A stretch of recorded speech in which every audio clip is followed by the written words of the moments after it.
बिस्मिल्लाहिर्रहमानिर्रहीम। अस्सलाम वालेकुम। कैसे हैं आप सब लोग? ठीक ठाक हैं? अच्छा जी, नेक्स्ट जो हमारा लेक्चर है DLD का, डिजिटल लॉजिक डिज़ाइन का, वो है जी हाफ सब्ट्रैक्टर।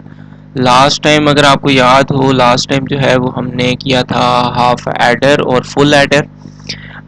बिल्कुल सेम उसी तरह ही है। सब्ट्रैक्टर भी हमने आज जो है वो हाफ सब्ट्रैक्टर भी करना है और फुल सब्ट्रैक्टर भी करना है। तो मैं बड़ा इसको क्विकली लेके चलूँगा क्योंकि सारे रूल्स वही हैं कि हमने जो डिज़ाइनिंग स्टेप्स पढ़े थे कि कॉम्बिनेशनल लॉजिक सर्किट्स के किस तरह से डिज़ाइनिंग स्टेप्स हैं जो हमने एडर में फॉलो किए थे, वही यहाँ पे भी सब्ट्रैक्टर में भी फॉलो करने हैं।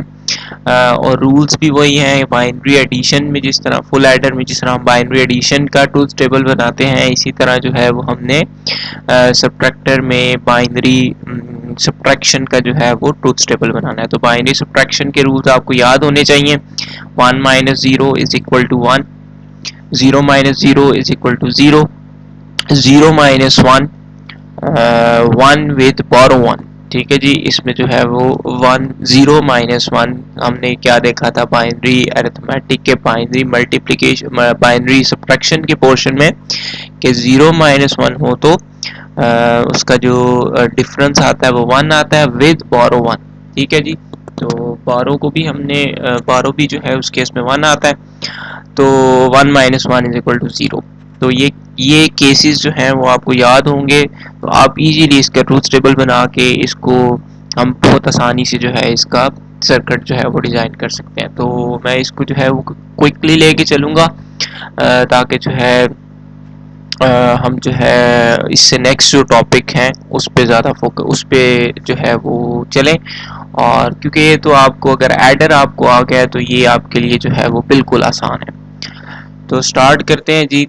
हाफ सब्ट्रैक्टर, हाफ सब्ट्रैक्टर जो है ये बेसिकली combinational circuit है which is used to get the difference between two single bit numbers। Half aiders क्या थे? जिससे हम जो है वो दो सिंगल बिट नंबर्स को ऐड करते हैं, इसमें जो है वो हम दो सिंगल बिट नंबर्स का डिफरेंस लेते हैं। ब्लॉक डायग्राम क्या है जी हाफ सब्ट्रैक्टर की? इसमें भी दो इनपुट्स हैं, ए एंड बी, और इसमें जो आउटपुट्स हैं, आउटपुट वेरिएबल्स क्या हैं? D, capital D stands for difference and B stands for borrow. तो हम इसमें जो है वो डिफरेंस लेंगे। आउटपुट वेरिएबल्स में एक डिफरेंस का कॉलम बनेगा और एक बोरो का बनेगा।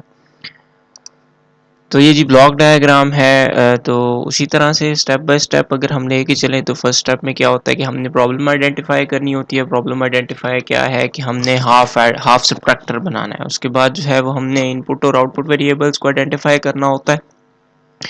तो input variables A and B, two input variables हैं और दो ही हमारे पास जो है वो आउटपुट वेरिएबल्स हैं। और नेक्स्ट स्टेप में हमने कोई असाइन करना होता है, कोई लेटर या सिंबल्स वगैरह। तो हमने इनपुट वेरिएबल्स को A and B letter assign कर दिए, और जो आउटपुट वेरिएबल्स हैं उनको हमने डी और B stand for difference and B stands for borrow.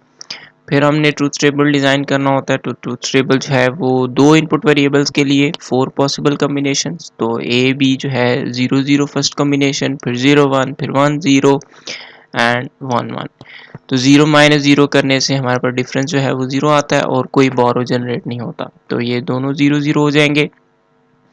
0 minus 1, ये आपको बताया था, 0 माइनस 1 करने से डिफरेंस भी 1 आता है विद बोरो 1। तो यहाँ पे दोनों कॉलम्स में 1 1 आएगा। 1 माइनस 0 करने से डिफरेंस जो है वो 1 आता है लेकिन कोई बोरो जनरेट नहीं होता, तो 1 0।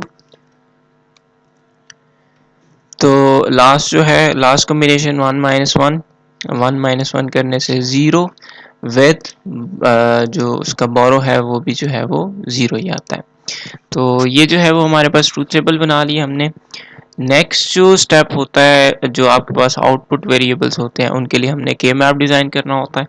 तो के मैप फॉर डी, पहले जो डिफरेंस वाला कॉलम है उसके लिए हम के मैप डिज़ाइन करेंगे। तो हमने देखना है कहाँ कहाँ पे 1 आ रहा है। तो एक 0 1 लोकेशन पे 1 आ रहा है, तो 0 1 लोकेशन जो है वो ये बनती है। और एक जो है 1 0 लोकेशन पे 1 आ रहा है, तो हम यहाँ पे जो है वो हमने मैपिंग कर ली। फिर हमने नेक्स्ट स्टेप में ग्रुपिंग करनी होती है। तो ग्रुपिंग करेंगे तो ये एक ही डायगोनल ग्रुप बन रहा है। इसको आप अलग अलग से भी जो है वो सिंगल सिंगल का ग्रुप बना के भी जो है वो बना सकते हैं, लेकिन मैंने आपको बताया था कि डायगोनल ग्रुपिंग अगर बन रहा हो तो वो एक्सक्लूसिव और बनता है। तो हम इसको डायगोनल ग्रुपिंग करके तो डिफरेंस का जो हमारे पास जो इक्वेशन आएगी वो आएगी ए एक्सक्लूसिव और बी, क्योंकि हमारे पास जो वेरिएबल हैं जो हमारे पास ए एंड बी वेरिएबल है इसका जो है वो एक्सक्लूसिव और बनेगा ये। ठीक है जी, तो इस तरह से जो है वो हमने डी के लिए जो है वो एक्सप्रेशन निकाल लिया, फिर हमने जो है वो स्मॉल बी बोरो के लिए जो है वो निकालना है। तो के मैप फॉर बी बारो के लिए जो है वो हमारे पास कौन सी लोकेशन पे 1 आ रहा है, ये 0 1 लोकेशन पे जो है सिर्फ 1 आ रहा है। तो हम 0 1 लोकेशन हमारी ये बनती है, तो यहाँ पे जो है वो 1 आएगा, तो सिंगल ही 1 है, तो इसी को हम पेयरिंग में शामिल करेंगे। तो इसका एक्सप्रेशन क्या बनेगा, b is equal to A bar B. तो बारो का जो एक्सप्रेशन बनेगा वो ए बार बी बनेगा। फिर लास्ट स्टेप में हमारे पास क्या होता है, लॉजिक डायग्राम। तो ए और बी के दरमियान तो जो है वो हमने सिर्फ एक्सक्लूसिव और गेट लगाना है, तो हमारा डिफरेंस आ जाएगा। और जो बारो का एक्सप्रेशन है ए बार है, तो पहले हम ए के साथ जो है वो नॉट गेट लगाएंगे। ए के साथ नॉट गेट लगाने से जो है वो हमारे पास क्या आ जाएगा, ए बार आ जाएगा, और बी जो है वो दूसरा गेट दूसरी इनपुट, और इनके दरमियान जो है वो एंड गेट लगा देंगे, तो हमारे पास ए बार बी बन जाएगा। तो इस तरह से जो है वो हम हाफ सब्ट्रैक्टर डिजाइन करते हैं। नेक्स्ट जो है फुल सब्ट्रैक्टर को भी देखना है। तो फुल सब्ट्रैक्टर जो है is a combinational circuit used to perform subtraction among 3 bits. इसमें जो है वो 3 बिट्स, और आपको जिस तरह फुल एडर में हमने देखा था कि जो कैरी जो है वो इनपुट भी बन जाता है, उसको भी हमने प्रोसेस करना होता है। तो वो इनपुट जो है उसको भी हमने प्रोसेस करना होता है फुल एडर में। इसी तरह फुल सब्ट्रैक्टर में जो हमारे पास बोरो जनरेट होती है, तो वो B in as a borrow input बन जाती है, तो उसको भी हमने प्रोसेस करना होता है। सेम उसी तरह फुल एडर की तरह इसकी ब्लॉक डायग्राम, 3 वेरिएबल्स जो हैं वो इनपुट वेरिएबल्स होंगे A B and B in, जो इसमें जो है वो बोरो भी इनपुट में जाएगा। और 2 हमारे पास आउटपुट वेरिएबल्स होंगे, एक डिफरेंस डी और बी जो है बोरो इन आउटपुट।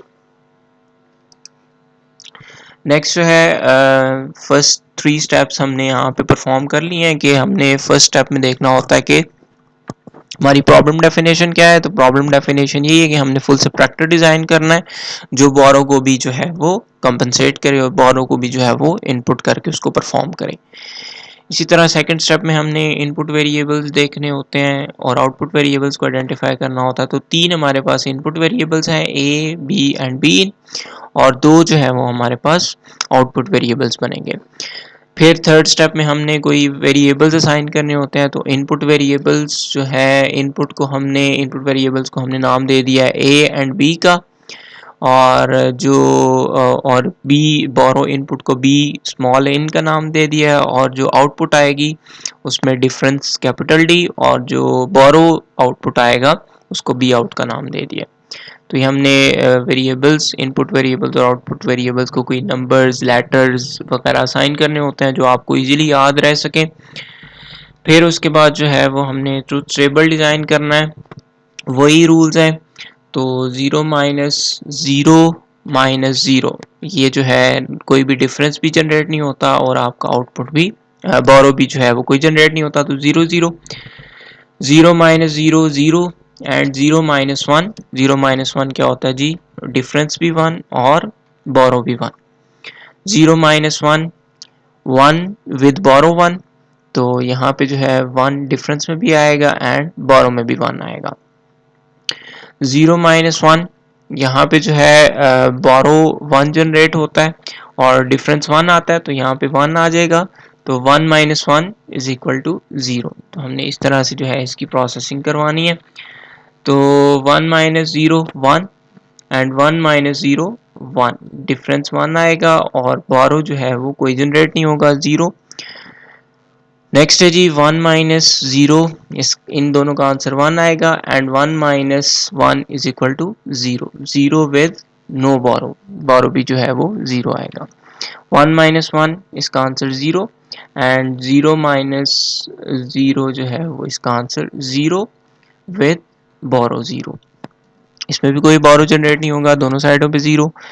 1 माइनस 1 0 आएगा इसका आंसर एंड 0 माइनस 1 करेंगे, 0 माइनस 1 करने से क्या आता है जी, डिफरेंस भी 1 आता है एंड बोरो भी जो है वो 1 जनरेट होता है।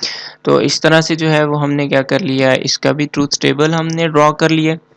ट्रूथ टेबल के बाद हमने क्या करना होता है, के मैप की तरफ आना होता है। के मैप हमारे पास जो दोनों आउटपुट वेरिएबल्स हैं, एक डी और बी आउट, दोनों के लिए जो है वो हम के मैप जो है वो डिज़ाइन करके हमारे पास जो सिंप्लीफाइड एक्सप्रेशन है वो हमने फाइंड आउट करना है। तो पहले जी हम डिफरेंस के लिए के मैप फॉर डी देख लेते हैं। तो ये हमारे पास कितने इनपुट वेरिएबल्स हैं, 3 इनपुट वेरिएबल्स हैं। तो 2 raised power 3 is equal to 8। 8 cells वाला जो है वो हमारे पास के मैप बनेगा।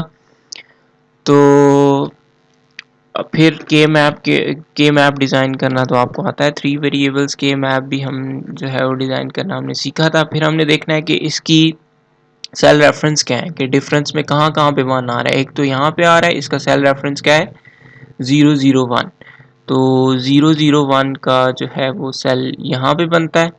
नेक्स्ट जो है इधर आपके पास 1 आ रहा है, इसका सेल रेफरेंस क्या बनता है, 010। तो 010 कहाँ पे लाई कर रहा है, वो इस सेल में लाई कर रहा है। तो 010 यहाँ पे हम मैप करेंगे 1 को। नेक्स्ट जो है 1 हमारे पास यहाँ पे आ रहा है, तो इसका रेफरेंस क्या है, 100। तो 100 वाला सेल जो है वो हमारे पास ये है। एंड द लास्ट वन जो है वो कहाँ पे आ रहा है, ये हमारे पास आ रहा है 111 लोकेशन पे। तो 111 क्या है जी, हमारे पास ये वाले जो सेल है वो हमारे पास 111 है। तो हमने जो है फर्स्ट स्टेप में इसकी मैपिंग कर ली है। मैपिंग के बाद हमने क्या करना होता है, पेयर्स बनाने होते हैं। तो मैपिंग में आप देख सकते हैं कोई स्क्वायर, कोई वर्टिकल, कोई हॉरिजॉन्टल ग्रुपिंग या कॉर्नर ग्रुपिंग या ऑपोजिट ग्रुपिंग जो है वो वाला यहाँ पे पॉसिबल नहीं है। आप देख सकते हैं कि 2 डायगोनल ग्रुप्स जो है वो बन रहे हैं। डायगोनल ग्रुप जो है वो पूरे के मैप को कवर कर रहे हैं। एक डायगोनल ग्रुप ये कवर कर रहा है और दूसरा डायगोनल ग्रुप जो है वो ये कवर कर रहा है। तो आपको बताया था कि डायगोनल ग्रुपिंग जो है हाफ फुल एडर में भी हमारे पास ये सिचुएशन बनी थी। तो मैंने आपको बताया था कि जो डायगोनल ग्रुप जो है वो पूरे के मैप को अगर वो कवर करते हैं तो हम जितने भी वेरिएबल्स हैं उनका हम क्या बना लेते हैं, एक्सक्लूसिव और लेते हैं। तो वो हमारे पास जो है वो सिंप्लीफाइड एक्सप्रेशन आता है। ये इसका प्रूफ भी है, वो मैंने मेरे से एक स्टूडेंट ने पूछा था, उसको मैंने जो है वो प्रूफ बना के दे दिया था। वो मैं आपके साथ भी शेयर कर दूंगा कि हम सिंगल ग्रुप बना के इसको किस तरह से सॉल्व कर सकते हैं। तो आप सिंगल ग्रुप बना के भी कर सकते हैं, लेकिन आप इसको डायरेक्ट भी लिख सकते हैं कि जब आपके पास ऐसी सिचुएशन आए कि के मैप में पूरे डायगोनल जो है वो आपके पूरे के मैप को कवर कर रहे हो, तो हमारे पास जो है वो एक्सक्लूसिव और वाली सिचुएशन बनती है।